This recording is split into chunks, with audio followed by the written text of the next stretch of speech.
ինչի համար է այս ամենը արվում։ Ինչն է մոտիվացիան։ Արվում է ճիշտ հակառակը նրան, ինչը հմուտ պետության առաջնորդը պետք է անի։ Միայն 3 տարբերակ է իհայտ գալիս։ Առաջինը, եթե երկրի առաջնորդը գործակալ է, երկրորդ տարբերակը, եթե երկրի առաջնորդը տգետ է եւ մեծամիտ, եւ երրորդ առաջարկը անում է մտածված եւ միտումնավոր։ Ուրեմն պետք է փնտրենք շարժ ժառիթներ, թե ինչի համար է սա արվում։ Գործակալ լինելը ամբողջությամբ բացատրում է, թե ինչի համար է սա արվում։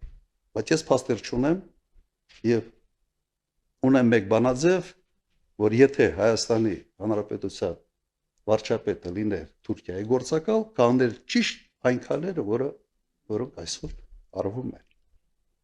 Բայց ես փաստեր չունեմ, սա իհարկե ենթադրություն է։ Թեկուզ վերջերս հենց Փաշինյանի կողմից նշանակված նախարարը հայտարարեց, որ ինքը փաստեր ունի եւ շուտով կհրապարակի։ Երկրորդը, այնպես է ստացվել, օրինակ, երկրի առաջնորդը տգետ է եւ մեծամիտ։ Այս հանգամանքը բացատրում է այն քայլերը, որոնք Նիկոլ Փաշինյանը արել է 18 մինչև 20 թվականի պատերազմում պարտություն։ Իսկապես բացատրվում է տգետությամբ եւ մեծամտությամբ։ Բայց չի բացատրում այն, ինչ կատարվեց դրանից հետո։ Եվ երրորդ տարբերակը արվում է միտումնավոր,